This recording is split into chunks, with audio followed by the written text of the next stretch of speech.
Okay, guys, so today we're actually going to talk about what happened to The Who from the 2000s till the present day. Okay, so in 1999, which was the late times, The Who actually performed the five-piece for the first time ever since 1985, with John Bundig on the keyboards and Zach Starkey on the drums. Now, if you don't know who is Zach Starkey is actually Ringo's son. And if you don't know who's Ringo Starr, he's actually the former member of the Beatles as well. Okay, so this is actually like the first show in Las Vegas in the Grand Garden Arena. It was actually released on the DVD, The Vegas Job. They performed those six shows at the Neil Young's Bridge School Benefit and Shoreline Amphitheater in Mountain View, California. They were followed by gigs in the House of Blues in Chicago. So eventually there were two Christmas shows at the Shepherd's Bush Empire in London. Critics were delighted to see a rejuvenated band with the basic lineup tours in 1960s and the 1970s, with Andy Green in the Rolling Stone magazine, the 1990 tour better than the final one with Moon in 1976. So basically, Zach Starkey was actually the drummer of the John Entwistle Band. If you don't know the John Entwistle Band, you know John Entwistle, the bassist of The Who. Kind of the lead singer, just like Roger Daltrey from The Who. Okay, so basically, he was the one that was touring with the John Entwistle Band as well. Also, I would just say, in my opinion, John Entwistle also sang Twist and Shout in his own band as well. So did The Who. So basically, Twist and Shout was actually a song which was originally sung by the Beatles. It wasn't sung by The Who at first because this was actually the original cover. But the cover version was actually by The Who and the John Entwistle Band as well. Okay, so let's continue. So basically, The Who apparently continued to tour from UK and US from June to October of 2000. So basically, they were having generally favorite viewers. It's culminating in a charity show at the Royal Albert Hall with Teenage Cancer Trust, with the guest performances like Paul Wheeler, Eddie Vedder, Noel Graham, Bryan Adams, a Canadian singer. Everyone should know Bryan Adams. Well, not everyone though. And Nigel Kennedy. Stephen Thomas Alderine described the gig as an exceptional reunion concert. In October of 2001, The Who actually performed a concert to commemorate the families who lost their lives during the September 11 attacks from the World Trade Center in New York City in Madison Square Garden. Forbes actually described their performances as a catharsis for the law as in attendance. Earlier that year, they were honored a Lifetime Grammy Achievement Award. Now, this is actually the only award that Roger Daltrey, Pete Townsend, and John Entwistle were actually awarded with this. But in the other video, which someone had told them, John Entwistle's not featured here. I know what you're really going to say about it, so I'm not going to judge, okay? The Who actually played concerts in the UK from 2022 for a preparation of the US tour. Unfortunately for that, I would just say that these were actually the footage and the last performances before John Entwistle died by then. So basically, it was actually a tragedy to see that. Unfortunately, tragedy struck again that band the next month. In 2002, on June 27th, Entwistle died of a cocaine-induced heart attack, which was triggered by cocaine. It was actually a contributing factor because Alison Rouse was with the bassist that day until he died. The bassist apparently took handloads of cocaine and passed away in his sleep.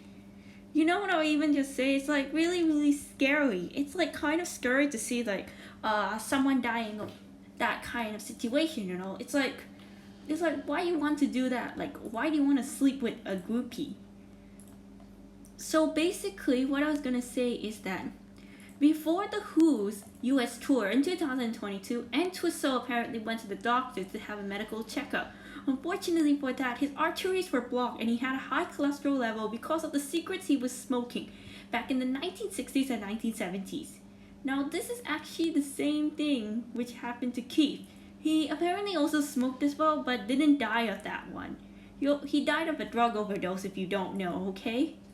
So eventually, you may have been wondering why isn't it featured here?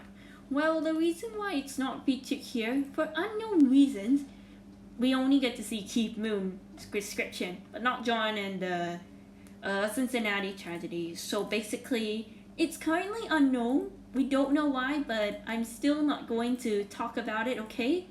Let's not just get to the part, alright?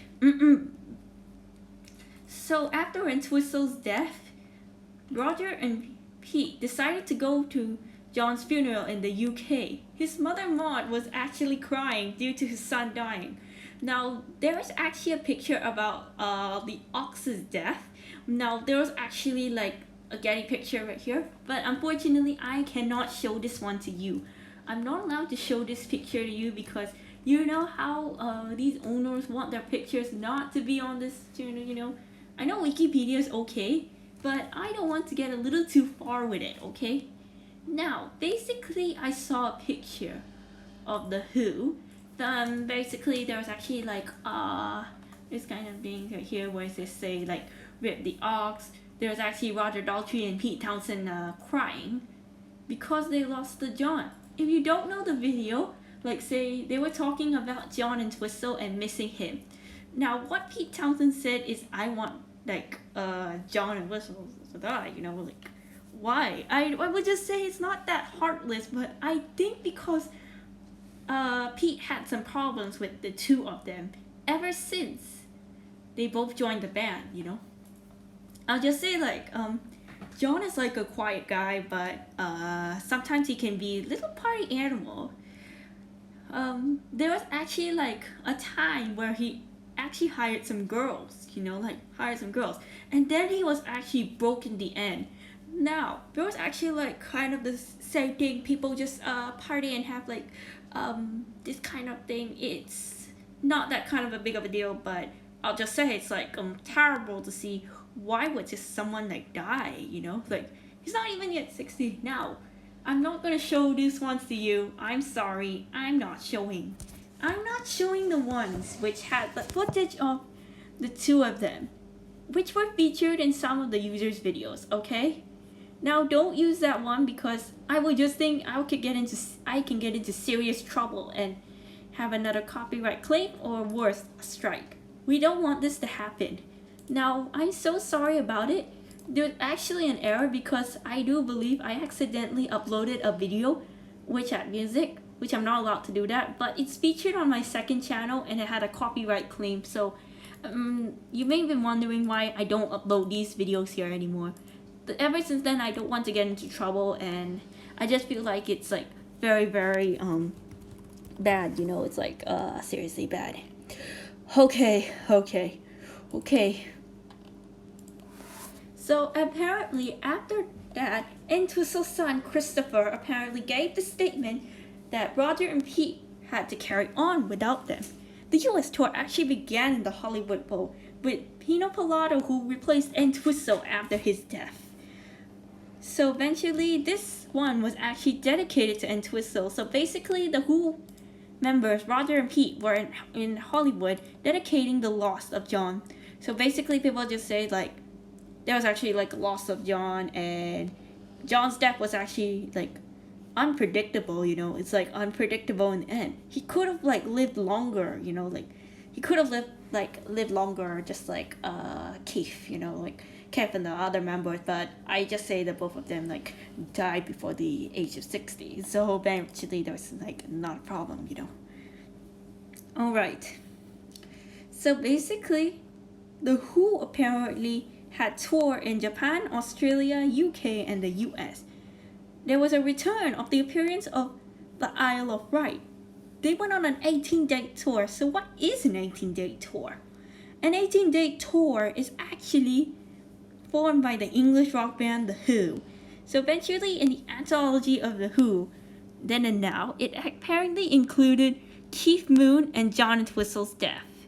So basically, it's the songs that were here, and they replaced Old Red Vine in order to dedicate the loss of John Entwistle. Now, there was apparently a documentary called The Amazing Story, The Journey of The Who. This one actually included the fight between Daltrey and Moon on stage.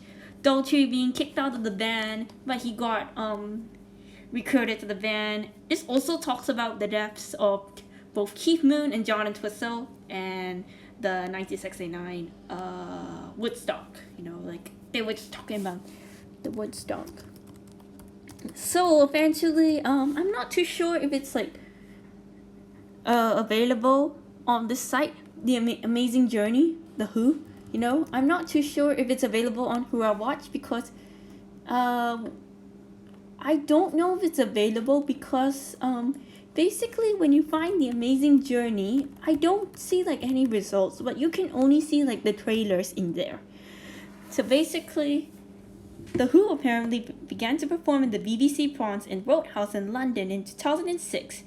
2007 was actually the Glastonbury Festival, and the Super Bowl one where Roger Daltrey and Pete Townsend were here. But you may have been wondering, why isn't Zach Starkey like part of the band, Like, why? For unknown reasons, we don't really know why he was there, Like, we don't know why. So eventually, basically in my opinion, they only put Roger Daltrey and Pete Townsend, the longtime members ever since the Who's infancy began. Like the Who's infancy just began. Okay. So basically, there was actually like continuations, and apparently Pete and John were apparently like that ever since. But apparently, if the both of them just keep the two of them live, then they could probably just, perform. Okay. Now, there's actually another one. So basically, in 13 years, an album named Who was actually released on the 6th of December 2019 at that time. Unfortunately for that, Daltrey had lost his voice on September 26, 2019. The COVID pandemic had to put a reminder of the show on hold. So eventually, this year, The Who apparently will perform in Hollywood, Florida. And apparently in the North American tour, they entitled The Who Hits Back. Now will actually conclude on the 5th of November 2022 in Las Vegas, Nevada. So that's actually like how The Who went on without the two of them. Now it's actually like a sad experience, like why Keith and John did die. Like we really like don't know why. It's actually kind of a very, very sad experience to see, I really like don't know why the two of them performed, but I think they missed the both of them that much, ever since. But don't worry, The Who apparently is still touring, and hopefully by then the cases will go down so they can probably perform, like they can probably perform. Okay, so I think that could be all for now, and this is me signing off.